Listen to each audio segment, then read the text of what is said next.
Bienvenidos a Clave 45, donde las conspiraciones existen. En la meseta de Giza hay un misterio que permanece ahí, aguantando el envite de los tiempos. Este misterio al que yo me estoy refiriendo no tiene nada que ver con geometrías sagradas, no tiene nada que ver con una numerología secreta, no tiene nada que ver con correspondencias numerológicas, tampoco tiene mucho que ver energías telúricas ni con magnetismo. El enigma al que yo me refiero lleva varios milenios enterrado bajo las arenas del desierto, pero solamente hace bien poco ha visto la luz, bien poco también hablando relativamente, digamos que hace 2000 años. Y la verdad es que si este misterio fuese más profundizado, pondría en relevancia, traería al frente un montón de cuestiones y un montón de preguntas que supondrían respuestas muy incómodas para el status quo. Quizá no me estoy refiriendo a las famosísimas, bellísimas pirámides. Hoy, en Clave 45, vamos a profundizar en ese otro misterio más grande de Giza, que es la Esfinge. Buenos días, amigos, buenas tardes, buenas noches, buenas madrugadas. Todo depende desde dónde, cuándo en el tiempo me estén escuchando. Ustedes ya deben de saber que esto es un podcast, por tanto, es en diferido. Bienvenidos a Clave 45.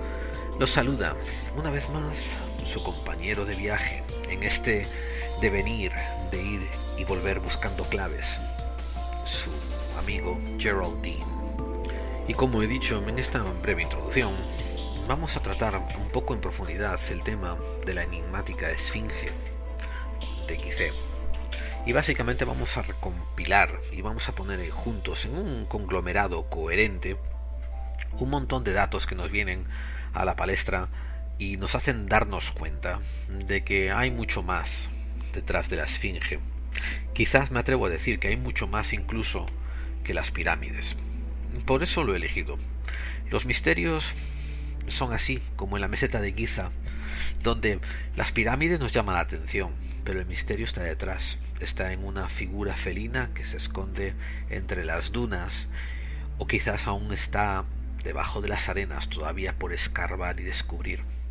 Y con esto no quiero decir de que las pirámides no sean grandes misterios. Para mí lo son. Pero, por desgracia, me parece que todo el mundo, en esta pequeña falta que tenemos como humanos, donde nos atrae la vista y la atención a aquello que es lo más grande, todo el mundo se dedica a mirar a las pirámides. Y por eso, si tiras una piedra al inmenso estanque de iVoox o de iTunes, y vas a encontrar 100.000 divulgadores hablando sobre las pirámides de Giza. Nosotros supongo que algún día también hablaremos sobre ellas, pero me siento como que no vamos a poder aportar nada que no haya sido ya aportado anteriormente.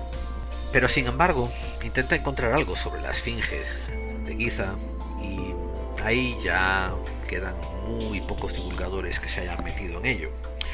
Y para eso estoy yo aquí con ustedes, amigos. Para eso está Clave 45, para hablar de esos misterios que tienen mucha importancia, pero que la gente no le da la suficiente. Bueno, para la gente nueva, que es la primera vez que nos esté escuchando, sepan que el programa se divide en una breve introducción, que más o menos es esta, que acabará dentro de 1 minuto o 2, y después pasaremos a leer algunas noticias, si es que las hay, algunas noticias relevantes al mundo del misterio, de la conspiración o en general. Y después entraremos ya más fuerte en el tema peliagudo que nos atañe, y va a ser un monográfico titulado Buscando Claves. Cuando este acabe, pasaremos a la sección de Misterio Recomendado, donde daremos algunos podcasts, algunas revistas, algunos libros, algunos artículos que nos hayan parecido interesantes y que a lo mejor a ustedes también les apetezca mirar, leer o escuchar, ver, etcétera. Después pasaremos a una sección que me encanta llamada Contactados, donde no solamente leemos algunos correos y comunicados de nuestros oyentes, sino que además aprovechamos para hacer algún comentario edificante, algún comentario burlesco, algún comentario sarcástico, irónico o algún comentario apasionado. Y después nos despedimos dando las gracias a la gente que colaboró en la creación del programa. Bien, somos un programa 100% sin ánimo de lucro y sin ánimo de ninguna remuneración pecuniaria. Si les gusta el programa, lo mejor que pueden hacer por nosotros es hacernos un comentario en el muro de iVoox o darles al pulgarcito ese de me gusta que hay en el muro de iVoox, o suscribirse también ayuda muchísimo, amigos. ¿Y qué más? Les vamos a dar las vías de contacto para que las tengan a mano, y las solemos repetir al final del programa en la sesión de contactados. Vamos a ver, nuestro correo electrónico es laclave45 @mail.com. Nuestra web es clave45.wordpress.com. En la web encontrarán un menú que pone los podcasts. Busquen ahí y van a encontrarlos todos en número por cómo han sido producidos, ordenados cronológicamente, y ahí pueden encontrar un enlace a iVoox, y también pueden dejar comentarios si quieren, y alguna documentación que yo vea necesaria la iré poniendo también ahí. Estamos en Google Plus y nos pueden buscar por podclave45, y también estamos en YouTube, pero les repito, amigos, en YouTube no va a haber nada diferente a lo que están escuchando aquí, simplemente este podcast con unas cuantas fotografías de fondo. Pero búsquenos en YouTube por podclave45 o clave45. En Twitter nos pueden encontrar en @laclave45. Estamos creciendo nuestra lista de amigos. No somos muy activos en Twitter, pero cuando somos armamos guerra. Y por último en Facebook, donde está habiendo bastante actividad. Búsquennos por clave45, denos un me gusta, escríbanos en el muro, déjense saber, mándenos un mensaje, lo que ustedes prefieran, amigos. Lo que nos encanta es la comunicación, el diálogo y saber de ustedes. Si ustedes siguen ahí y se comunican, nosotros seguiremos aquí haciendo programas. Y bueno, como hacemos siempre, he sacado esto de medio, les damos las gracias por estar ahí porque sabemos que su tiempo es precioso. Así que vamos a empezar al programa.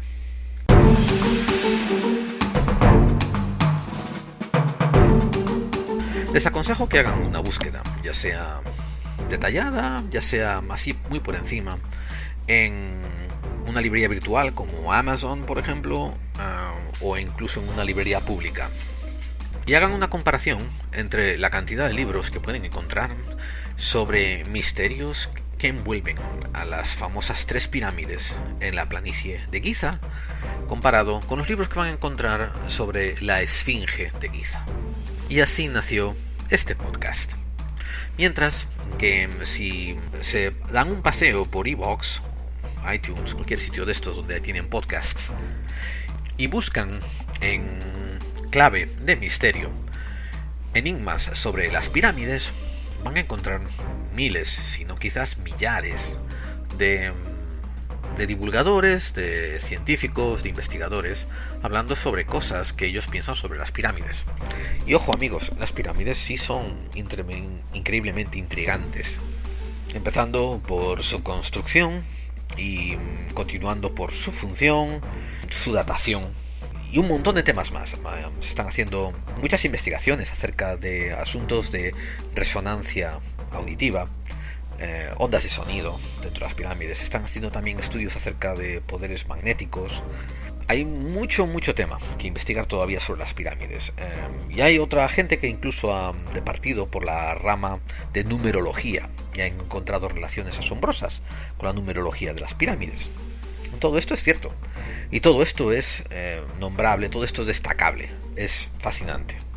Pero yo recuerdo que cuando era bastante niño, tendría 10 años, quizás 8, 10, no sé, por ahí, menos de 10, y estaba mirando un libro sobre geografía mundial. Llegaron a la página de Egipto y se enseñaba una ilustración, no era una fotografía, era una ilustración hecha acerca de la meseta de Giza. Y claro, ahí se veían perfectamente bien, en primer plano, las 3 pirámides, con su proporción aproximada. Recuerdo que había añadido unas palmeras, habían añadido unos beduinos con unos camellos. Y yo dije, oh, qué interesante. Me leí el contenido sobre lo misterioso de las pirámides construidas por los egipcios, pero enseguida se me fueron los ojos en la ilustración al detalle de una figura un tanto felina que se veía en el horizonte de la ilustración. Y ahí empezó mi larga travesía investigadora con la Esfinge. Descubrí, ya teniendo 10 años, porque fui a preguntarlo inmediatamente, que aquello que parecía un gato que estaba dibujado con malas proporciones, pues resultaba que era otra construcción. Y era la construcción de un felino con cabeza humana. Y nadie sabía explicarme qué hacía ahí.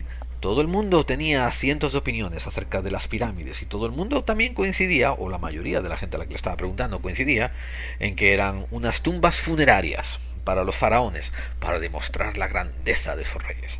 Y ojo, yo con mis 8 o 10 años también me lo tragué y dije, está muy bien, hay gente que le apetece hacerse los grandes, los agrandados y tal, pues está bien. De hecho, recuerdo que había ido a un viaje a Madrid y había visitado el parque de atracciones de Madrid y después me llevaron al Valle de los Caídos. Así que mirando construcciones, pues construcciones megalomaníacas, pues dije, ok, enterado, otro que se las montó así. Pero no paraba de fascinarme qué pintaba aquel gato artificial en mitad de la meseta de las pirámides.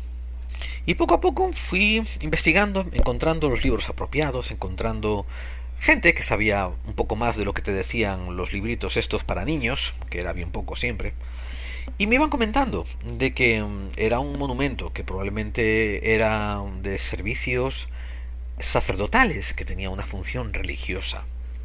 Me contaban que no estaba hueca por dentro, pero que seguramente había llevado mucho tiempo enterrada. Poca gente me supo contar de un golpe las historias que después descubrí. Resulta que la Esfinge, los antiguos reyes de Egipto, tenían un nombre.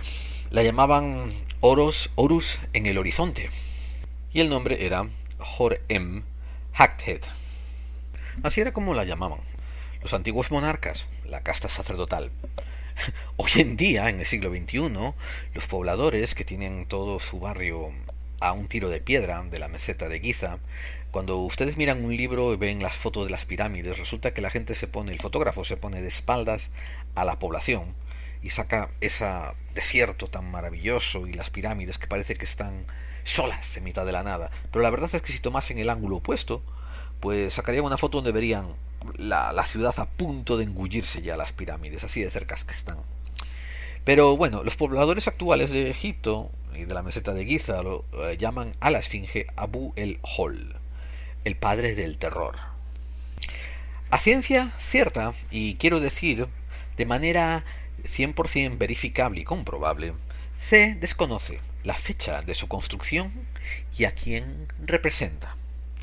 Aunque los egiptólogos de todo el siglo XX eran bien apurados en atribuir fechas y monumentos a todo lo que había sobre la espalincia de Giza, y se la vincula con el faraón Kefren de la cuarta dinastía, por tanto construida más o menos siglo arriba, siglo abajo, en el 2500 a.C., según algunos atrevidos de la egiptología que quieren dársela de guapos. La razón para el tono de mi ironía, de este sarcasmo que estoy demostrando, es porque la Esfinge es uno de esos monumentos que no tiene ni legajos, ni se encontraron documentos históricos sobre su construcción, ni se encontraron facturas de obra, y honestamente, las razones por las que los egiptólogos deciden hacer estas dataciones son inmensamente inválidas en cualquier otro ámbito científico. Una vez más, amigos, la egiptología es más bien un arte que una ciencia. Y lo lamento por aquellos que sí se toman la egiptología como ciencia, cuando el estamento oficial decide usar la parte de las artes. Entre algunas curiosidades que podemos encontrar en la Esfinge de Giza está el hecho de que está tallado de un solo trozo de piedra. No son partes, no son piedras puestas juntas, es todo un inmenso bloque de piedra. Las dimensiones que podemos percibir actualmente son 73 metros de largo por 20 metros de alto. Su cabeza actualmente tiene una textura que es muy diferente a la del resto del cuerpo. Mucha gente, muchos estudiosos opinan de que la cabeza actual que nosotros vemos es una restauración posterior. La parte que la egiptología omite muchísimo y que no le da suficiente relevancia es el hecho de que cuando se empezaron a construir las 3 pirámides en la meseta de Giza, se construyeron en proporción de distancia a la esfinge que ya estaba ahí. Voy a decir algo un poco controversial. Eso sí, admitimos la teoría establecida de que las pirámides se construyeron cuando nos dicen que se construyeron. Y digo esto no porque yo desmienta ni crea de que fue así o fue así, sino porque cuando uno toma lo que los egiptólogos usan como pruebas de la construcción de las pirámides y las lee en detalle, pues esos papiros pueden ser perfectamente aplicables a una obra de restauración y no de construcción. Pero bueno, lo que sí es importante es que sí hay papiros hablando sobre construcción o restauración, sobre trabajos manuales sobre las pirámides, sea ya bien para creer que fueron construidos, porque nos dicen que fueron construidos, o bien sea para restaurarlas. Pero los legados que hay escritos acerca de estos trabajos indican que la esfinge ya estaba ahí, porque se especifica a cuántos metros se ha de trabajar de la esfinge que ya estaba en su lugar. Hay una leyenda que pasó a ser escrita en estelas, que era que el faraón Tutmosis IV, más o menos por el año 1400 a.C., era un segundón de la corte, no de la realeza, pero venida menos, tenía muchos delante de la sucesión por encima de él. Y un día fue de cacería y se quedó dormido a la sombra de este monumento de la esfinge. Y entonces el león se le apareció en sueños, anunciándole que reinaría. Esto era un poco sorprendente porque, repito, Tutmosis por aquel momento era bastante segundón en la corte. Ni que decir tiene que eventualmente Tutmosis pues llegó a faraón. Una condición que también le había puesto la visión que había tenido en sueños era que por favor tuviera clemencia y que mostrara esa clemencia liberándola de las arenas ardientes del desierto que por aquel entonces la cubría. Bien, ¿qué sacamos aquí en conclusión? Que el faraón se debió de haber sentado a descansar bajo lo que quedaba sobresaliendo sobre las arenas del desierto, que era la cabeza de la esfinge. Después, una vez que fue proclamado faraón, parece ser que este fue el primer faraón que escarbó y sacó de las arenas del desierto a la esfinge. Ahora, aquí viene un detalle interesante. ¿Cómo pudo ser la esfinge construida quizás, como dicen los egiptólogos, en el año 2500 a.C., y en una cuestión solamente de 1000 años, dejar que la erosión natural la cubriese hasta el cuello, de forma que solamente salía la cabeza? Recordemos que no estamos en una zona desértica, estamos a las orillas del río Nilo y esta es una área monumental de los faraones. Es tan monumental que las pirámides, supuestamente construidas en el 2500, pues han sido construidas en referencia a este monumento. ¿Ustedes creen que iban a dejar que este monumento tan referente para ellos se cubriese de arena en su cuestión de menos de 1000 años? Digamos que sí, digamos que no. El asunto está en que Tutmosis sí escribe, sí deja constancia de que la tuvo que desenterrar. Y fue este faraón el que mandó construir una estela de granito que pusieron entre las patas para contar esta historia que nos llegó hasta ahora. Entre las patas, obviamente, de la esfinge, no las patitas del faraón. También de esta fecha, por estas fechas, hay unas lunetas donde aparecen grabadas imágenes representando al faraón Tutmosis IV realizando una serie de ofrendas ante la esfinge. Pero amigos, en esta estela lo más curioso es que la estatua esta de la esfinge se presenta como reposando encima de una construcción arquitectónica. Yo por ahora, a nivel personal, soy más inclinado a pensar que la esfinge tuvo esa cabeza reemplazada, a lo mejor, por el faraón Kefren. Y no estamos hablando de reemplazarla como de cortar la cabilla y poner una cabeza nueva, sino que recuerden, esto está tallado todo de una sola pieza en la roca. Y posiblemente me parece a mí que el faraón Kefren la encontró ya semi enterrada y vio que la cabeza que salía era de una figura o felina, animalística, y él decidió remodelarla y esculpirla y que quedase una figura a lo mejor conmemorando su propia efigie. Y de ahí nos encontramos ahora, en la actualidad, esta desproporción entre la cabeza, que queda mucho más pequeña, mucho más chiquita, que el resto del cuerpo. Pero quizás lo que ustedes no sepan, amigos, es que en 1996, el detective de la policía de Nueva York, especializado en reconstrucciones forensicas fisionómicas, en identificar caras, básicamente, llamado Frank Domingo, hizo un trabajo para establecer si había aparecido entre la esfinge de Gizeh y las copias, las imágenes que tenemos del emperador Kefren. El policía, el detective, sí incluyó en su reporte que era posible que la esfinge estuviera mostrando al hermano más viejo, al hermano mayor de Kefren, que se llamaba Jedefre. Con él sí encontró más parecido en su fisionomía facial. Ahora recordemos lo que dije anteriormente. Los egiptólogos no tienen ninguna prueba para basar la datación de la construcción de la esfinge. Ninguna.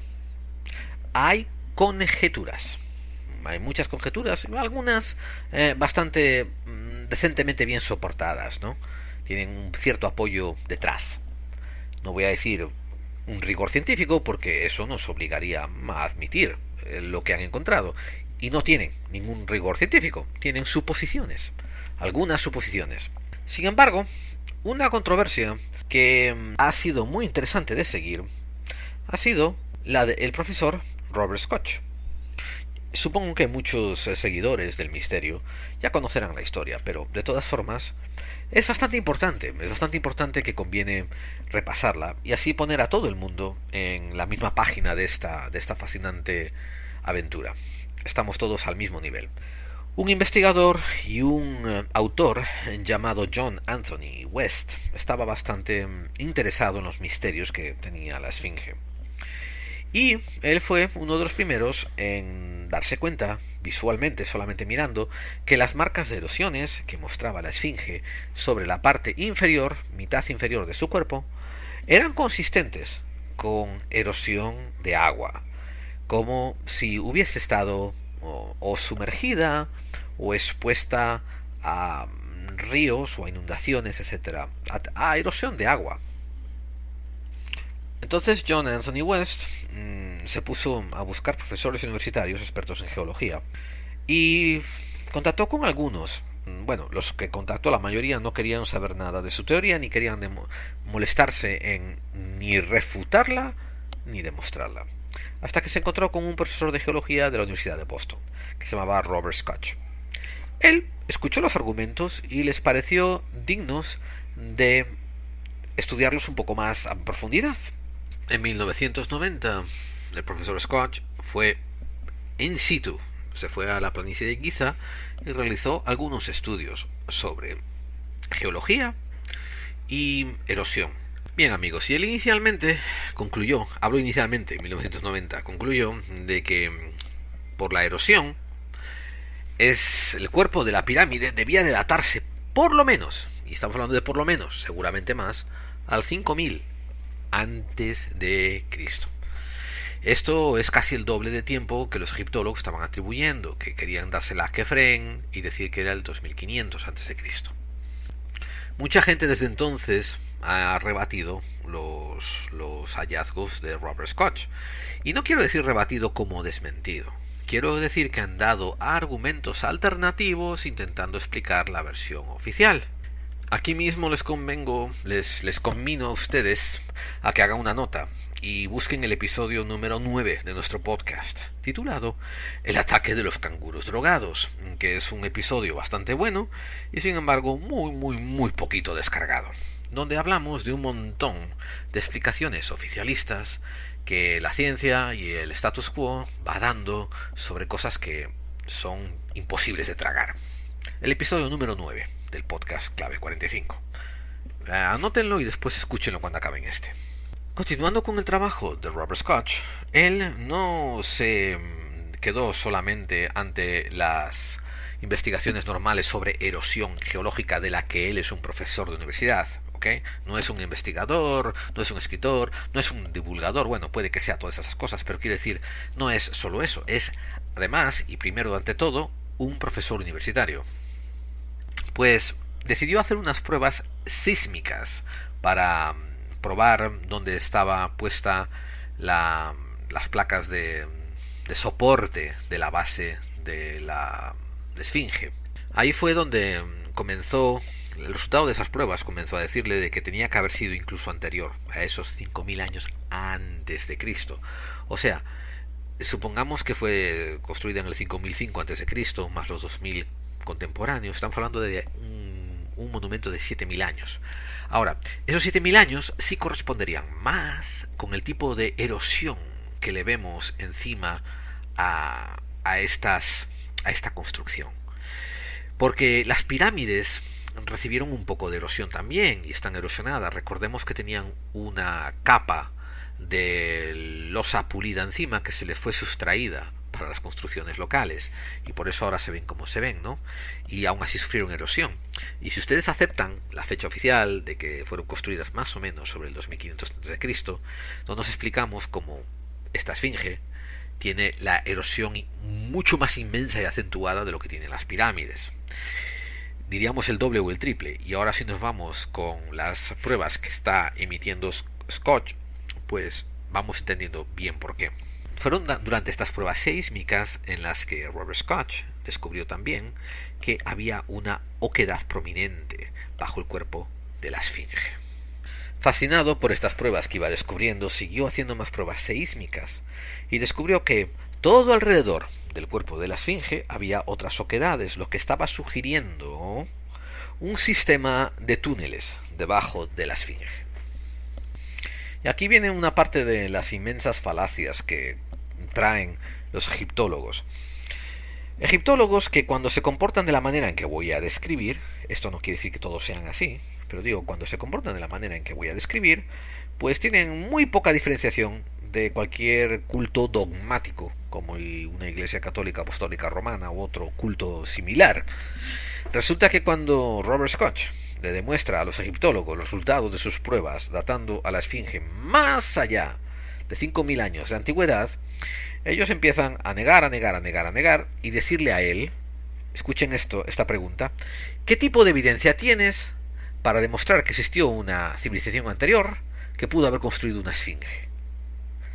Fíjense qué pregunta más peculiar viniendo de unos negacionistas. ¿Qué tipo de evidencias puedes otorgar de que existió una civilización anterior que pudiera construir esta esfinge? O sea, ellos mismos ya se están respondiendo a sí mismos y negándose a sí mismos la respuesta que se están respondiendo.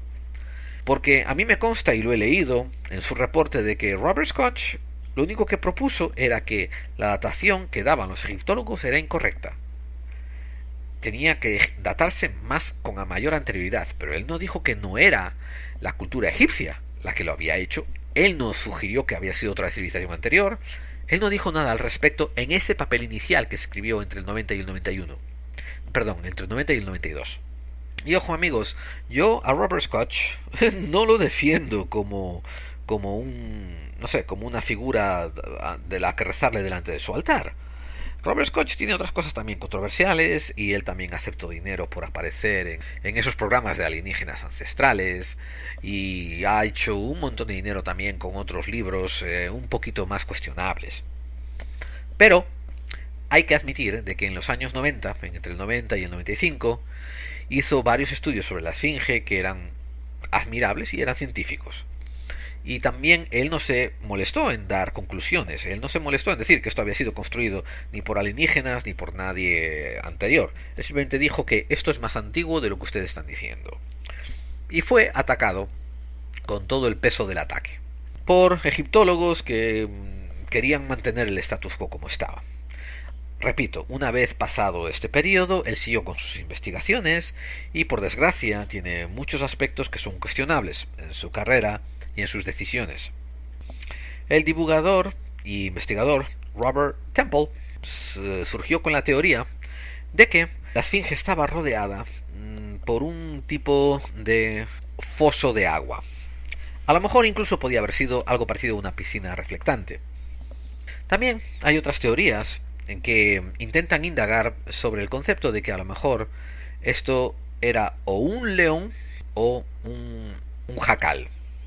Para contrastar la opinión de que había un estanque estático alrededor de la Esfinge, Robert Koch ha comentado de que él nota que hay una erosión muy fuerte en el lado oeste de la Esfinge, mientras que se va haciendo más débil hacia el lado este, y que esto corresponde con la paleohidrología, y esto quiere decir el estudio de lluvias ancestrales. Parece ser que es un tipo de estudio que existe. La paleohidrología, que habla de las lluvias acaecidas en el lugar hace muchos milenios de años. Pues repetimos, es consistente con esos estudios paleohidrológicos. Robert Koch afirma que sus pruebas sismológicas, sus estudios sismológicos demostraron que el cuerpo de la Esfinge tenía por lo menos, y está hablando, él dijo siempre que era muy conservador en su estimado, por lo menos 5.000 años, 7.000 años de antigüedad. 7.000. Eso quiere decir que está hablando del 5.000 a.C. y más atrás. Mucha gente cree que la investigación sobre erosión por parte de agua que llevó a cabo Robert Koch era completamente innovadora. Lo que ignoran es que John Anthony West fue el que lo puso sobre la pista de esto. Y lo que más ignoran, atención al dato amigos, es que hubo un investigador antes que ellos. Vamos a ver, se llamaba René Schwaller de Lubitz. Vaya nombre.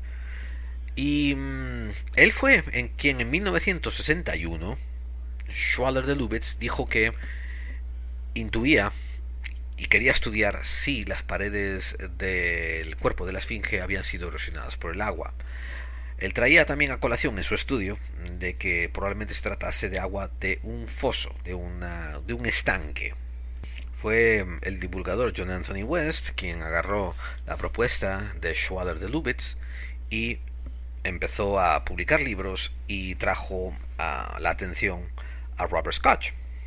Eventualmente a ellos se les unieron los investigadores Graham Hancock, que hizo el libro Las huellas de los dioses, Fingerprints of the Gods, un libro muy bien investigado y bastante bien balanceado.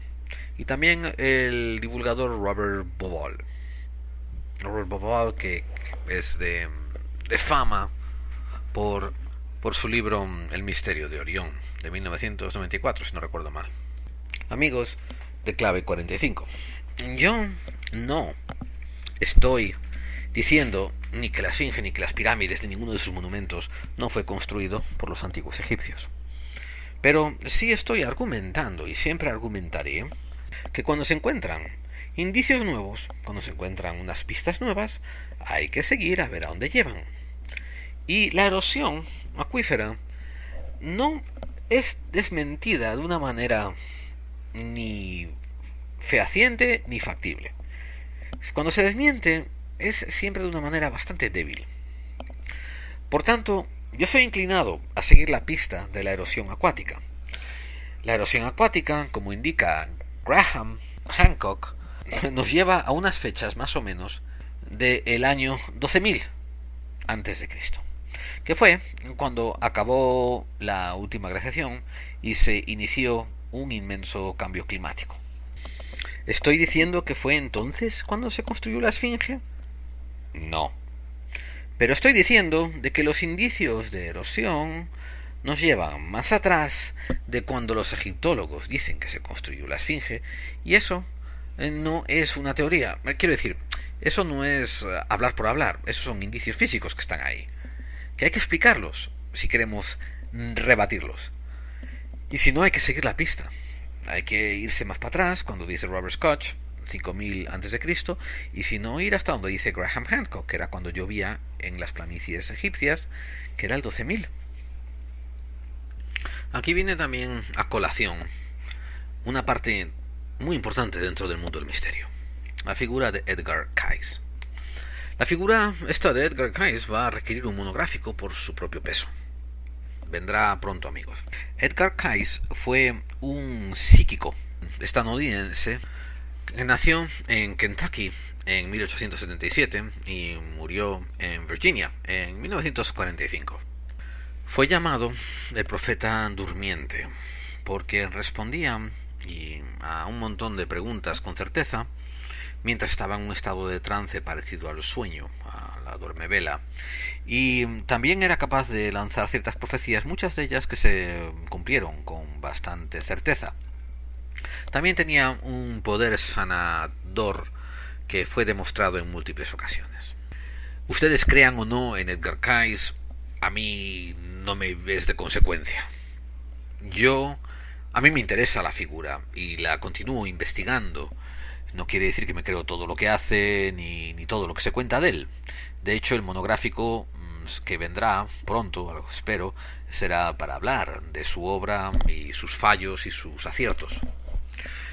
Pero lo que sí es cierto es lo siguiente, amigos. Edgar Cayce, por un motivo o por otro, por fraude o por sinceridad, pues acertó en muchas cosas que predijo y sanó a mucha gente que otros doctores habían dado por incurables.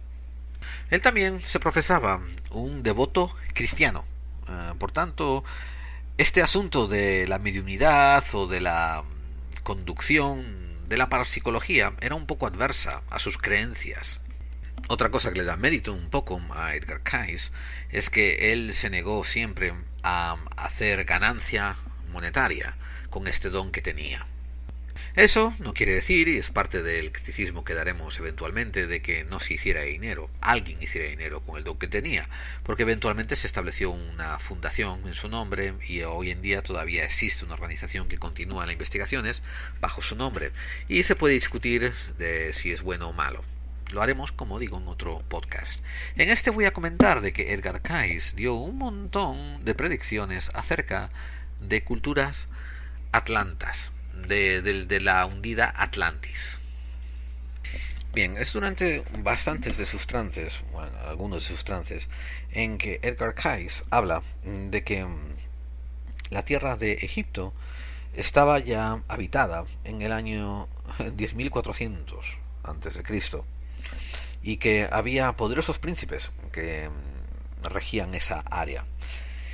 Sin dar fechas específicas, también habla de un tiempo en que Egipto ya estaba habitada y que el Nilo desembocaba en el Atlántico, no en el Mediterráneo. Escuchen eso, muy interesante. Él también entró en el mismo ámbito que los teosofistas. Estamos hablando de la famosa Madame Blavatsky. Y hablaron de los récords, de los registros acásicos. Los registros akáshicos supuestamente es un lugar fuera de esta dimensión donde hay unos escritos que recogen la sabiduría de toda la humanidad desde nuestros inicios olvidados hasta el presente. Pero Edgar Cayce fue unos pasos más allá. Edgar Cayce en los años 30 dijo que debajo de las patas de la esfinge se iban a descubrir unos templos, y en ese templo se iban a descubrir unos registros muy importantes para la historia de la humanidad. Aquí, como pueden ver, nos pasamos de los años 30 al año 1990, o sea, 60 años después, y Robert Schoch, en sus investigaciones sismográficas, consigue descubrir que hay oquedades debajo de la esfinge. Edgar Cayce nos dijo que bajo las patas de la esfinge habría la antesala de los registros, Hall of Records. En esta antesala de los registros, en este Hall of Records, Edgar Cayce nos dice que encontraríamos un registro de cómo era Atlantis desde el principio de los tiempos, cuando el espíritu tomó forma. Estoy traduciendo más o menos literalmente de lo que él escribió. Continúo. Y cómo empezó a separarse las aguas de las tierras. También se encontrarán los registros de las primeras destrucciones y los cambios que tuvo lugar sobre la tierra. Y también se encontrará un registro sobre los viajes que tuvo que emprender la gente para llegar a otras tierras. Y un registro de los encuentros de todas las naciones sobre todas las tierras para iniciar la actividad de destruir a la Atlántida. Y también habrá registros sobre el inicio de la construcción de las pirámides de iniciación. Y los registros que aquí se encuentren van a ser copias de la hundida Atlántida. Porque con el cambio, Atlantis va a tener que volver a resurgir. Es en posición donde esto yace, cuando el sol se levanta de las aguas y se forma una línea de luces o sombras que caen entre las patas de la Esfinge, a la cual más tarde se le fue dado la misión de ser centinela, y nadie deberá de entrar ninguna de las cámaras interconectadas que hay bajo la pata derecha de la Esfinge hasta que llegue el tiempo consumado y la esfera del hombre haya alcanzado todas las experiencias que le toca vivir. Entonces será cuando se encuentre entre la Esfinge y el río. Y no me pregunten qué repipotas quiere esto decir, que no tengo ni la más repajolera idea. Como repito, en el monográfico que haremos sobre Edgar Cayce vamos a hablar sobre algunas de sus profecías sobre la Atlántida y cómo él ya interrelacionaba sobrevivientes de la Atlántida con arios y con pobladores del Yucatán. Y él continuó repitiendo varias veces que existía una antesala de registros bajo la Esfinge. Lo repiten 4 o 5 ocasiones más durante estos trances. Lo que sí es cierto, amigos, es que oquedades las hay bajo la Esfinge. Las hay en el lado norte, las hay en el lado sur y han sido encontradas y registradas en diferentes periodos, empezando desde el año 1926. Sí hay que añadir de que el famoso Zawi Hawass, el ministro de Asuntos Egiptológicos, que regía Egipto con mucho marketing desde los años 90 hasta el año 2000 y pico, pues fue puesto en antecedentes sobre la existencia de estas oquedades bajo la Esfinge. Y él, a través de su departamento que rige toda la investigación en la zona de Egipto, se encargó de que Robert Bauval, Graham Hancock, incluso Rudolf Guttenbrink, entre otra gente, fueran consideradas personas non gratas. Él se molestó en producir un reporte oficial titulado La historia de la Esfinge, un reporte oficial del gobierno, bueno, por lo menos de su ministerio de gobierno, y dice cosas tan curiosas como: hemos iniciado un proyecto para encontrar agua debajo de la planicie de Giza. Estamos enfocándonos en la Esfinge. Por ahora hemos encontrado algunos indicios de agua y nos hemos molestado en asegurarnos de que las patas de la Esfinge no sufran más daño del agua que hemos encontrado. La parte más importante quizás sea de que el proyecto de buscar agua subterránea nos ha permitido sacar de una vez del medio la especulación de que había túneles debajo de la Esfinge creados por civilizaciones misteriosas. Dice: por años he debatido con gente como John Anthony West, Robert Bauval y Graham Hancock, que ellos aseguran de que existen civilizaciones anteriores de hace 10.000 años que sobrevivieron una catástrofe y que dejaron secretos bajo la Esfinge. Esta es la misma gente que asegura que la Esfinge ha recibido erosiones por causa del agua. Estas son todas palabras de Zawi Hawass escribiendo un memorándum oficial, les recuerdo a ustedes. Bien, como iba diciendo, él dice, hay gente que también dice que la erosión de la Esfinge está causada por agua. Y ellos quieren inferir que eso dice que iría mucho más allá atrás de los viejos reinados. Y sigue diciendo: ninguna de esas teorías tiene ningún hecho basado en la ciencia. Pero los que la apoyan insisten en que tenemos que excavar agujeros para encontrar estas cámaras secretas. Nosotros nos hemos resistido a todos estos proyectos en el pasado porque creemos que no tiene ninguna base científica para ello. Ahora, porque necesitábamos excavar para encontrar agua subterránea, pues hemos podido por fin dejar de lado y poner a dormir esos rumores de que existían pasajes subterráneos bajo la Esfinge. Eso sin comentar de que en 1996 Zahi Hawass le dio un reportaje a la prensa egipcia donde él dijo que la Esfinge tenía muchos misterios y tenían que encontrar túneles que le ayudaran a desvelar esos misterios. Yo no sé qué decirles, o sea, se prohíben a estos divulgadores acercarse a la Esfinge, se les rescinden los pases para entrar en Egipto, y sin embargo Hawass está buscando agua en el desierto alrededor de monumentos ancestrales y declara que la ha encontrado. Agua. Hay registros civiles de ingeniería civil en Egipto que demuestran de que entre el 2004 al 2006, del 2004 al 2008, el consejo que regía Zahi Hawass, el ministerio, estaba retirando agua del entorno de la Esfinge, de la área geográfica en torno a la Esfinge. Estaban sacando 260 metros cúbicos de agua cada hora. Y hay una página de internet muy interesante que nos hace las conversiones, porque yo soy malísimo de esto, y dice que sacaban 6.240.000 litros de agua por día. Esto es de una cavidad o de varias cavidades o de un lago, un acuífero subterráneo que supuestamente está bajo los entornos de la Esfinge. Y así estuvieron desde el 2004 hasta el 2008 con esas cifras de litros por día, 6.240.000 litros de agua por día sacados de debajo de la Esfinge. Fíjense qué salvajada. Ahora, la otra pregunta que no está contestado en ninguno de los papeles oficiales de los que archiva Zahi Hawass: ¿por qué vaciar un acuífero subterráneo? ¿Qué es? ¿Para estabilidad de las placas tectónicas? Otra cosa que nos debiera de fascinar es el hecho de que la Esfinge, o el animal que debe de representar, que son los leones guardianes, en la mitología egipcia se demuestran en pares. Y muchos egiptólogos y muchos investigadores se han preguntado ¿dónde estaría la segunda Esfinge? ¿Habría una segunda Esfinge?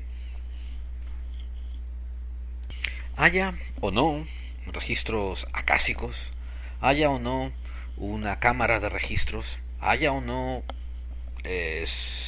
registros de una civilización atlántea debajo de la Esfinge. Bueno, la Esfinge está monopolizada. La Esfinge no está siendo investigada como debe de ser. Y la Esfinge es un monumento anacrónico en toda esa maravillosa y fascinante meseta de Giza. Y les voy a dejar con algo que deben de pensar. Claro que conocen al famosísimo autor Julio Verne. Julio Verne, que trajo a la palestra, nos mostró, puso en primera página las teorías sobre una tierra hueca, con una posible vida interior en su fabuloso libro Viaje al centro de la Tierra. También escribió un libro muy anticipatorio sobre la vida en París en el siglo XX. Y acertó en muchísimas cosas, era un visionario para muchos. Habló sobre viajar en globo, habló sobre máquinas volantes, habló sobre el submarino, en 20.000 leguas de viaje submarino. ¿Qué comentó este hombre en su libro 20.000 leguas de viaje submarino? Pues un muy callado, muy silente apartado, donde los navegantes del Nautilus encuentran unas ruinas en ese paseo subterráneo que hacen, y el capitán Nemo les indica que son vestigios de la Atlántida. Bueno, pues hay otra novela que es muy, muy, muy poquitamente divulgado. Está muy olvidada. Y en francés se llama Sphinx des Glaces, o algo así. Mi francés es horrendo. La Esfinge de los hielos. Un misterio antártico. Pásense por la página que tenemos de web en clave45.wordpress.com. Vayan al menú del podcast, encuentren este y van a ver una referencia a este libro con la tapa que eligieron para dibujar durante su publicación. Y esta tiene una curiosidad de que fue una novela de 2 volúmenes que la escribió en 1897. Y quiero decir que es curioso porque la escribió en respuesta a la novela que escribió Edgar Allan Poe en 1838, la narrativa de Arthur Gordon Pym, otro libro fabuloso. Y fíjense qué idiosincrasia y qué serendipia tan fascinante, que Julio Verne admira la narración de Arthur Gordon Pym y la quiere complementar, y por tanto escribe una novela complementaria a un libro que él admira, pero que no habían pasado 100 años de su publicación, ni 200, ni 300. Habían pasado malamente 50, 60, digamos. Y en ella aparece un personaje que quiere ir a buscar al personaje desaparecido en la otra novela. En el año 1800, el Polo Norte y el Polo Sur eran unas fronteras que todavía no habían sido exploradas y eran lo considerado el no va más de la exploración. De ahí que fueran el objeto de esta aventura y que Julio Verne pues estuviese tan fascinado por la narración de Arthur Gordon Pym. Y en el volumen segundo, hacia el final, si ustedes van a leerla, pues muévanse 5 minutos más adelante en el podcast porque voy a hacer un spoiler muy grande sobre el final. Bien, en el segundo volumen, sobre el final, nos narran cómo hay un inmenso campo magnético en el Polo Sur y el barco naufraga y los supervivientes empiezan a caminar sobre el Polo Sur mientras todo el magnetismo está volviéndose loco y descubren lo que queda de una esfinge helada cubierta de hielo sobre la Antártida. Julio Verne, el escritor de lo fantástico, el conocedor de cientos secretos de los cuales nos reveló muy pocos, ameritó incluir el final de la Tierra, el extremo de la Tierra, y ameritó incluir una esfinge en su relato. Y de hecho, sus relatos tienen el nombre de la esfinge, pero este monumento no aparece hasta el final del libro. Y cuando aparece es un omen de muerte, de destrucción, de cosas que no están en su sitio, que se remueven, de tumultuosidad.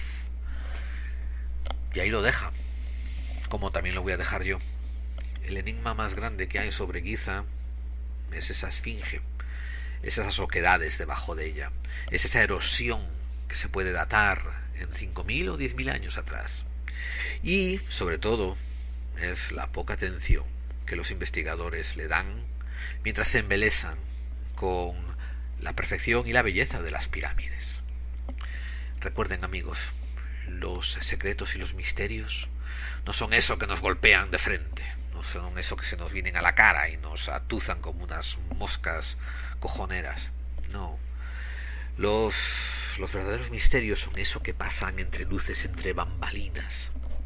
Eso de lo que, si tú no te reparas en ello, no lo verías, como ocurre con la esfinge entre las pirámides, como hubiera ocurrido con un moho si no fuera porque un investigador llamado Fleming quisiera investigarlo y se diera cuenta que había ahí algo digno de investigar, como ocurriría con los rayos X si no fuera porque unos investigadores hubieran querido investigarlos, como ocurre por ejemplo con la disposición de la tabla periódica si no fuese porque un empecinado investigador pasó demasiadas horas desveladas y de repente tuvo un sueño donde atisbó el perfecto lugar donde poner cada átomo, cada peso, cada valencia, y tenemos la tabla periódica que hoy tenemos. Los misterios, amigos, no son esos que vienen a la cara y hacen ¡buh! Mira un fantasma. ¡Oh! Los Anunnakis nos van a comer el culito. Los misterios son, por ejemplo, como todo el mundo habla de pirámides y nadie investiga a ciencia cierta, como si fuese un patrimonio de la humanidad, un misterio tan grande como la esfinge. y otros misterios son, por ejemplo, como las cosas están como están y nosotros dejamos que sigan así. En fin, amigos, espero que hayan disfrutado este podcast sobre la Esfinge de Gizeh, que a mí me parece fascinante. Hasta aquí, buscando claves. Continuamos con el programa.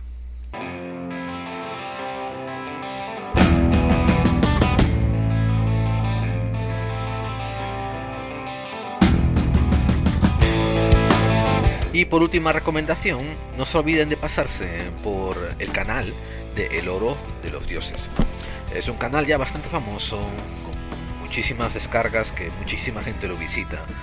Lo increíblemente bueno que tiene es la variedad. Imagínense ustedes que tengan a una persona ocultando, oyendo un montón de podcasts de misterio para al final elegir los que les parecen mejores, los que les parecen más adecuados y que te los gestionen todos en un solo canal. Nunca podemos decir, ¿no?, que todos los que hay van a ser a gusto de todos, porque, como dice el viejo refrán, nunca llueve a gusto de todos. Pero sí consta de que es muy bueno, es muy popular, merece la pena que lo visiten, que lo escuchen, que naveguen por él, no se van a arrepentir. El Oro de los Dioses. Bueno, amigos, eso ha sido todo por ahora en Misterios Recomendados. ¿Se me ha quedado algo atrás? ¿Opinan que hay algún podcast que debiera estar en la lista? Pues no duden, escríbanoslo, pónganlo en Facebook, pónganlo en el muro de iVoox, compartan cualquier cosa que a ustedes les guste y que les parezca digno de compartir. A fin de cuentas, estamos haciendo esto para divulgar, para aprender, para expandir conocimientos, así que todo será bienvenido y bien agradecido. Esto no es un programa exclusivista donde no nos gusta que hablen de otros programas. Esto, recuerden, Clave 45 es un programa hecho por un buscador, una persona que también está buscando claves, está buscando grandes verdades, otras informaciones, como lo hacen ustedes en los muros tanto y tantas veces, lo cual nos da paso a la siguiente parte del podcast, que es la sección de Contactados. Llega a tus manos El Mundo Sobrenatural, la revista oficial, donde podrás encontrar misterios, historia, curiosidades, casos sin resolver y los mejores enigmas del mundo del misterio. Con las secciones El Diario Winchester, Las Pesadillas de Freddy y las entrevistas de Jason. Recuerda, El Mundo Sobrenatural, tu revista del misterio.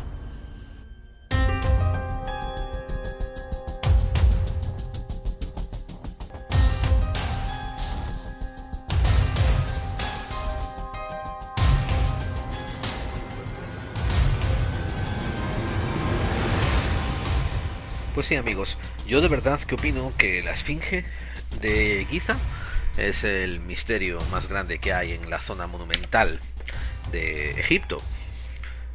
Desde luego opino que es mucho más interesante y que nos va a aportar más información, que es un misterio no solamente que se puede aproximar más fácilmente, sino que una vez que se haya desentrañado un poco va a rendir más información incluso que la Gran Pirámide.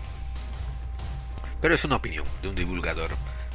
Pero sí les prometo que va a haber otra entrega y probablemente un poco más larga y detallada sobre la Esfinge. Y retomaremos un poquito esto de lo que hizo Julio Verne también, incluso hablando de la Esfinge.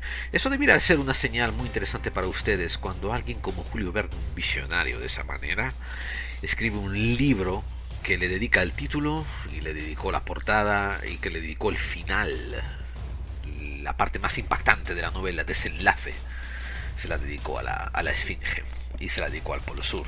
O sea, fíjense, Antártida, Esfinge. Ahí tiene que, vamos, ahí ya no tengo que decir nada más. Misterio de los misterios. Pero como había dicho, vamos a pasar a esa parte fabulosa que es la razón por la que hago el programa, llamada Contactados, donde ustedes se pueden poner en contacto conmigo y darme un poco de lo que se dice en inglés de feedback, un poco de respuestas, un poco de hacerme revelarme sus intenciones, sus parecidos, sus creencias, sus opiniones.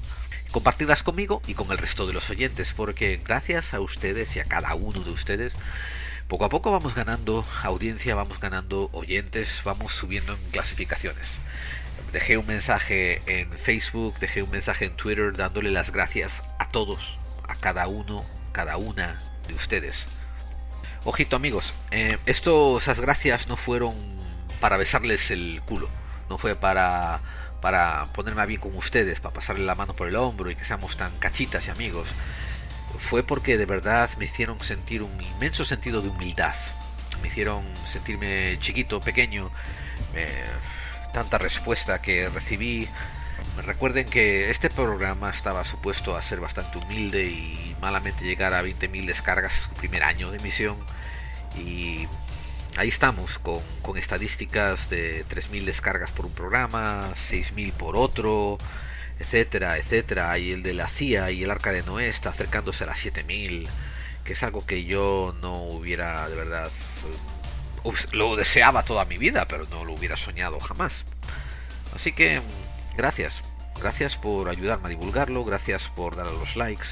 Otra manera en cómo se traduce esto, y déjeme así brevemente comentárselo, es que después en las estadísticas, nosotros los que hacemos los programas y publicamos tenemos una sección de estadísticas que podemos mirar, y Clave 45 en el ranking global de podcasts se puso en el puesto 86 recientemente. O sea, estamos hablando de a lo mejor cientos de miles de podcasts, no sé, seguro que decenas de miles de podcasts, porque hay tantos programas que aparecen, hacen 2 shows y desaparecen, y estos todos se contabilizan, todos se añaden. O sea que el banco de datos de iVoox debe tener, estoy seguro, que decenas de miles y no cientos de miles de programas. Pero la parte que pensé que no iba a ocurrir y que iba a tardar muchos más años es cuando miro el ranking de este podcast de Clave 45 en Misterios y otras realidades, la sección de Misterios, y veo que por primera vez, o no sé si es primera o segunda, creo que es por primera vez, hemos pasado a programas como el de Mundo Desconocido y Terra Incógnita, que para nosotros es un programa al que tenemos muchísimo respeto. Nos encanta Terra Incógnita, un saludo. Y nos pusimos en el puesto 15. O sea, para mí es algo tremendamente demoledor, vamos, que me pone la humildad por el suelo, me obliga a ponerme las pilas, a editar mejor los shows, a preparar cosas, a hacerlas mejor, buscar temas. De hecho, incluso hasta la página web empezó a tener un montón de hits. Por lo general tenía como 5 o 6 visitas y ahora estoy en los 50, 80, el otro día hubo 90, me quedé alucinado. Voy a tener que empezar otra vez a trabajar en la página web, a poner las fuentes ahí. Pero gracias, humildemente muchas gracias. Esto, siempre que estén ustedes ahí, yo seguiré aquí haciendo esto. Y otra cosa que también voy a aclarar, me interesa la difusión, pero no me interesa para nada la gran difusión.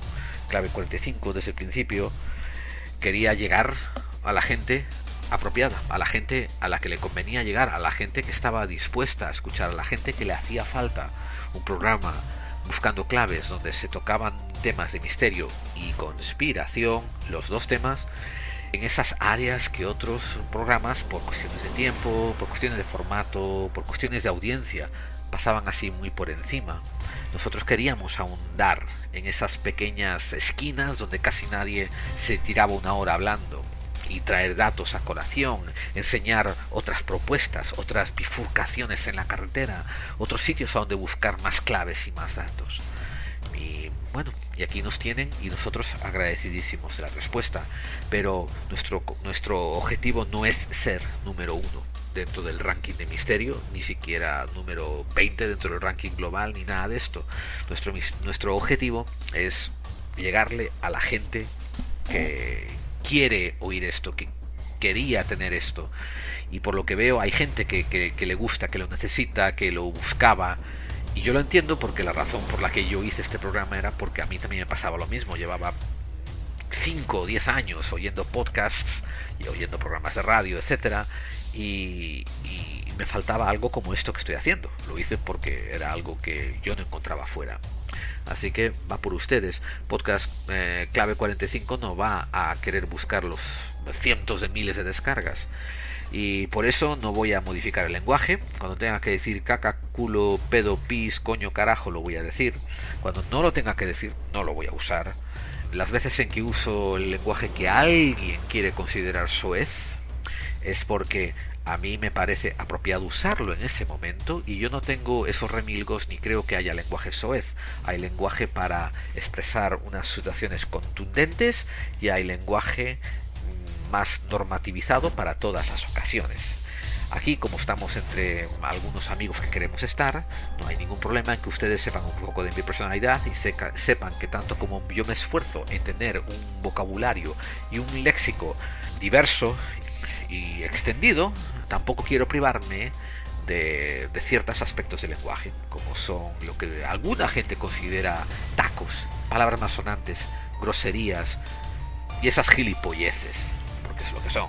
Si ustedes no tienen el coraje de venir a buscar respuestas a misterios y enfrentarse a unas palabras malsonantes, qué pena les tengo. Porque la gran diferencia aquí no es que yo me pase todo el día diciendo cosas como mierda, carajo, coño, leches, hostias. No me paso todo el día diciendo eso. Intento demostrar que, como digo, hay bastantes opciones y hay bastante rango, hay bastante extensión dentro del lenguaje. Cuento con la discapacidad, digámoslo así, de llevar 20 años hablando inglés con muy poco español, y por tanto muchas cosas de mi léxico pues cambian y se han distorsionado. Me he encontrado a mí mismo de que muchos artículos de género que en español se usan, como la mesa, el gato, por usar tanto inglés donde no hay género en el artículo, pues a veces se me escapan y los pongo mal, como la gato y cosas de esas por el estilo. Pero mi audiencia es muy permisiva conmigo y yo se lo agradezco de corazón. Pero bueno, estos 8 minutos que estoy hablando, todo esto es para darle las gracias a todos y también para aclarar, como dije, de que no es cuestión de llegar a todos, a todo el mundo. Es cuestión de llegarle a la gente que quieren que les llegue algo así. Lo importante no es que estemos todos los que son, lo importante es que seamos todos los que estemos. Y ahora voy a pasar a leer los correos, los contactos de los oyentes. También quiero agradecer a la gente de Twitter que esta semana por primera vez me hicieron más de 100 seguidores. Yo soy muy malo con Twitter, incluso tengo un amigo de relativa fama con la que, un conocido al que yo conozco y él apenas me conoce a mí, con el que me contacté para hablarles un tema sobre el podcast, y tuve que usar Twitter y hasta metí un poco la pata en la manera de usarlo y todo. Pero bueno, él fue muy gracioso, muy cordial conmigo y aguantó mis meteduras de pata por Twitter. Sin embargo, les aviso, amigos, yo no estoy muy activo. Durante la mayor parte del día estoy en un trabajo y después cuando llego a casa intento estar con la familia, y después a la noche, cuando me queda un poco de tiempo, me dedico a hacer el podcast, y son varias horas y varios días a la semana de hacer el podcast un poquito antes de acostarme y de dormir. Así que no tengo tiempo para estar todo el día en Twitter, por desgracia. Pero bueno, intento comunicarme por el correo electrónico, que me resulta fácil. Intento también responder a todo lo que escriben en el muro de iVoox. Perdón, no a todo. Si se han fijado, lo que suelo hacer es agarrar cuando hay 5 o 10 comentarios, después entro yo y hago un resumen de todos los comentarios de la gente que ha hecho, respondo a las que me parecen pertinentes responder. Y así, en Facebook también respondo en cuanto puedo. Si tienen que hacer alguna pregunta larga, quieren algún comentario de alguna fuente o quieren discutir algo, lo mejor es un correo electrónico. Pero ahí está el muro de Facebook, amigos. Que no lo conocen, que no saben cuáles son las vías de contacto. Eso se lo remedio yo en un periquete. Verán, nuestro correo electrónico, cada vez que yo diga 45, como clave 45, es un numeral, es el número 4 y 5, siempre. Nuestro correo electrónico es laclave45 @mail.com, mail.com. Nuestra web es clave45.wordpress,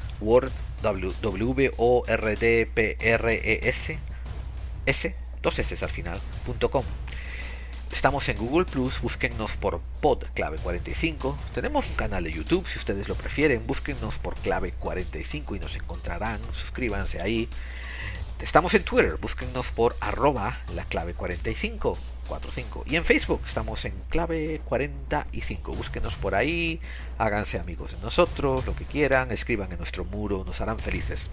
Lo que nos importa es siempre comunicarnos. Recuerden, esto es un podcast sin ningún ánimo de lucro ni monetización. Y si ustedes deciden usar el canal de YouTube, ahí no monetizamos, no hacemos nada. Y permítame pues pasar una vez a hablar de los maravillosos comentarios, correos electrónicos y cosas que me han posteado por ahí, porque me encantaron. Empiezo por los más recientes. En el programa 32, El poder juega al ajedrez, el pueblo de las damas, Guerrero Paul me escribió: se me ha hecho corto, el que más me ha gustado hasta ahora. Enhorabuena, Gerald. Pues te lo agradezco porque fue el más largo. Fue el más largo y fue el que más me costó poner, porque tengo muchísimos materiales dispersos y tenía que juntarlo todo y fue difícil. Pero va a haber uno que toca el tema del 11 de septiembre y viene en una semana o dos, y ese me está costando más que este y no sé qué extensión tendrá tampoco, amigos.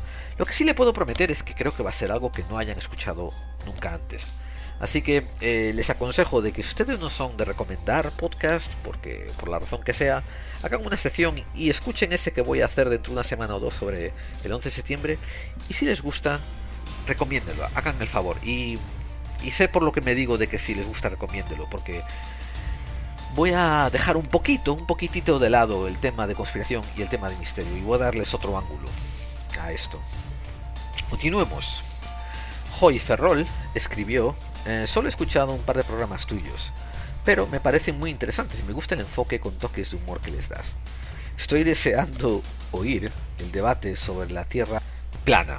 Un saludo. Ese fue escrito en el episodio 21, Misterios de la Antártida. Cardia me escribió diciendo: felicidades, Gerald, gran programa, es ameno y con un fino sentido del humor. Bueno, gracias, amigos, por apreciar esos muy pequeños toques que les doy de humor por el medio. Me gustaría recomendarte para música de fondo Nociene 3 de Eric Satie, interpretada por Pascal Roche. Interesante, la voy a mirar y buscar y oír, a ver cómo está. Un abrazo muy fuerte y sigue adelante, amigo. Gracias. Miren, y de vez en cuando vienen estos correos o estos contactos, estos posts que me tocan el corazón y me dejan tumbado. Nuestra oyente May, creo que es una dama, May, M-A-Y, escribe: tras escuchar todos los podcasts en plan maratón, desde el comienzo, me satisface encontrar al fin un canal que aborda el misterio desde el punto de vista de la ciencia, la racionalidad y falto de especulación, con la que desgraciadamente suele tratar esos temas. Súper recomendable. ¿Y dónde lo escribe? Lo escribió, de hecho, en el podcast episodio 0 de introducción. ¡Wow! Y lo que me queda asombrado, en el episodio 0, de hecho, tengo como 8 pulgarcitos apuntando para arriba y 300 escuchas. Caramba. El post este fue en enero del 2016. Qué tiempos aquellos, cuando éramos jóvenes y bellos. Muchísimas gracias, May. Muchísimas gracias por tu comentario. Volviéndonos al episodio 32, el anterior a este, donde hablamos de que el poder juega al ajedrez y el pueblo a las damas, José Adolfo Carrillo dijo: saludos desde Tijuana, México. Muchos saludos para ti, hermano mexicano. Te descubrí hace unas semanas y me gustó tu enfoque, sobre todo después de escuchar el podcast donde aclaras cómo habrías de tratar los temas conspiranoicos. Perdón, de conspiración. Aún no escucho todas tus producciones. Lo primero que te escuché fue el anterior, el de Jehová, el perfil de un psicópata. Tienes una visión muy clara del asunto, ¿sabes? Me recuerdas a Alexander Bachman en sus inicios. Recibe felicitaciones por tu trabajo. Muchas gracias, señor Adolfo Carrillo. Y vamos a ver. Nuestro amigo Antonio Bonilla de Amo. Buenas noches, excelente programa el de hoy. Como vienen siendo casi todos los que he oído, que son todos. Vaya, te voy a dar otra medalla por mártir. Sigamos. Que son todos. Los contenidos son muy interesantes, pero me gustaría que de vez en cuando, sin menospreciar los temas, alguno de misterio u ovnis, pero seguiré siendo fiel a tu temario, y las recomendaciones del Dr. Pertierra me parece magnífica. Soy un fiel seguidor en los muchos programas en los que él interviene. Hasta el martes que viene ya me tienes totalmente enganchado a tu programa, cosa que al principio no lo tenía muy claro, pero ahora ya estoy esperando que llegue el próximo martes. Un cordial saludo desde España. Bien, me alegra mucho, señor Antonio Bonilla, más que nada porque me olí desde el principio por tus comentarios que eras una persona relativamente bien, bastante equilibrada, por tus comentarios. Que yo sepa, a lo mejor estás escribiendo desde la cárcel y eres un asesino en serie. Espero que no. Pero, como digo, no por tus comentarios me sonabas una persona bastante bien equilibrada y me gusta que continúes con nosotros. Se te agradece muchísimo. Carlitos de Masca me lanzó un comentario que también me dejó bastante.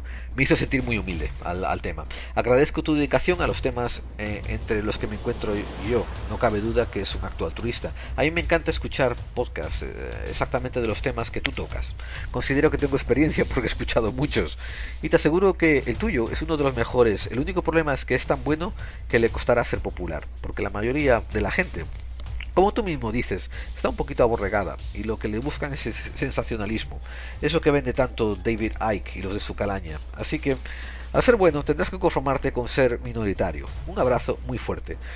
El símil metafórico musical, es decir, para tus podcasts, pues eres como el jazz para la música. Toma piropo, me alegraste la semana con eso. Muchísimas gracias. Hubo muchos cortos, ¿no? Como Pituco, diciendo verdades como puños, gracias Gerald. O Douglas, chéverísimo. Me gustó el comentario de Pablo Moreira. Las personas ricas miden su fortuna en cantidad de dólares, pero en realidad es la equivalencia de todo su capital a una divisa. Quizás sea algo trivial, pero para algunos, pero para mí no. La jugada está en pagarnos con dinero fiduciario que se devalúa intencionalmente con el aumento de los precios de los bienes escasos y que justifican estos por el costo de energía, que siempre es lo primero en la cadena del valor. Recuerdo el caso Enron, cómo se cagaban en los usuarios. Creo que hay que apuntar a librarnos del dinero que ellos fabrican y conseguir fuentes de energías que podamos producir de forma independiente. Sé que en España es imposible hacer lo que hacen en Alemania o en algunos estados norteamericanos, donde los usuarios venden energía que fabrican con sus paneles solares. Disculpen si me excedí. Quizás o si organizo un poco mejor las ideas podría escribir algo mejor. Saludos y a no bajar los brazos. Los podcasts son una muy buena herramienta de reflexión y este en particular. Adelante. Sí, muchas gracias, señor Moreira. Ya te escribí un par de veces y te dije que estoy parcialmente de acuerdo en lo que comentas de que el dinero es una herramienta y que la energía es muy importante. Pero opino que, y se lo digo al resto de los oyentes, opino de que aunque la energía es muy importante, lo que yo veo más importante como jugada de ajedrez, jugada maestra de estos psicópatas, es la implementación de la escasez de bienes. Por ejemplo, decir que la energía escasea y controlar la distribución de la energía. O sea, que se meten a crear una escasez artificial. Y te comenté de que a lo mejor podríamos sacar la escasez artificial del factor de la energía. Todo el mundo podría tener energía a lo mejor libre y gratuita eventualmente. Ellos, como todavía están en el poder, encontrarían otro artículo, otra avenida para crear escasez artificial. El agua, por ejemplo. El aire. Ah, ¿tienes energía? Muy bien, úsala. Pero ahora te va a costar tanto a producir aire o agua o lo que sea. Tierra, terreno con la superpoblación, alimentos. Y sí, o sea, y te digo, es un pensamiento todavía en formación lo que yo estoy haciendo. Y entiendo por dónde vas. El problema está en que si queremos vencer esta partida, y todos debiéramos aspirar a vencer esta partida, tenemos que A, empezar a jugar al ajedrez y aprender los movimientos del ajedrez, y B, aprender a adelantarnos a los movimientos que hacen ellos. Va a haber una segunda parte de el ajedrez y las damas, de que el poder juega al ajedrez, porque hay una reflexión y quiero dar unas cuantas sugerencias para solución sobre cómo enfrentarnos a esto. Nuestro entrañable Eneco Ramírez nos escribió una bellísima parrafada en euskera, que me perdonará si no la leo porque no quiero destrozarla y se lee bellísimo, pero él nos tuvo la cordialidad, la cortesía de traducirla para nosotros y le quedó también bellísima. Dice: y hemos envenenado tu ganado para que bebas de nuestra leche, y hemos segado tus trigales para que comas de nuestro pan, y hemos encarecido la escolarización para vender baratas nuestras ideas, y te hemos impedido dormir para que compres nuestros sueños. Berry Sharrak. Bueno amigos, eso va a ser todo por hoy. Discúlpenme si me he alargado un poquitín, por lo menos este ha sido un poco menos largo que el anterior. Voy a intentar volver a mi formato de 1 hora, hora y cuarto, tan pronto como sea posible. Pero bueno, veo que no he oído ninguna queja acerca de la extensión, así que me disculpan, pero por favor también háganmelo saber si les parece demasiado largo, escríbanlos. Recuerdan, a mí no me ofenden, no me molestan, a mí de hecho me molesta más el que alguien escriba una tontería que no tenga nada que ver con el podcast en el muro, más que escriban algo criticando algo mío o criticando algo del contenido. Nunca he aprendido nada de la gente que pensaba exactamente igual que yo. Por eso necesitamos diferencias y necesitamos otra gente para contraponer ideas, contrarrestar pensamientos. Así que si en algo les pareció que esto es mejorable, escríbanlo, por favor, envíenme un email, pónganlo en Facebook, escríbanlo en el muro de iVoox, déjenmelo saber.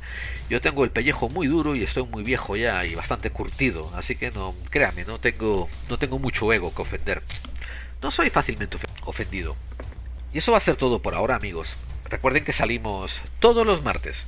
Salimos exclusivamente por iVoox. Pero, por lo que he visto, también hemos aprendido cómo entrelazar el programa a iTunes. Así que si alguien prefiere la plataforma de iTunes, pues también nos van a encontrar por ahí. Fíjense ustedes lo que es la maravilla de la tecnología. Es casi como magia. Increíble. Llega a ocurrir esto unas décadas antes, nos metían a todos en la hoguera. Pero eso, salimos los martes y bien entradita en la madrugada española. Creo que posteo sobre las 2 de la mañana o así. En Facebook van a encontrar unos pequeños avances sobre el tema siguiente que tratamos, van a encontrar comentarios, es mi método preferido para también comunicarme, y siempre contesto a los correos electrónicos y siempre contesto a lo que me escriban. Antes de despedirnos, les recuerdo de que el siguiente programa va a tener un contenido muy especial tratando sobre el 11S. Y me gustaría, en la medida de lo que es posible, pedirles que todo el mundo que se sienta algo cuando oigan ese podcast sobre el 11S, pues nos dejen saber qué opinan en el muro de iVoox, en el muro de Facebook, donde les sea más conveniente. Pero eso, agradecería sus comentarios sobre el siguiente programa en especial, en particular. Si usted es una de esas personas que le gusta el podcast de Clave 45, pero nunca se anima a escribir, le rogaría de que esa vez lo haga.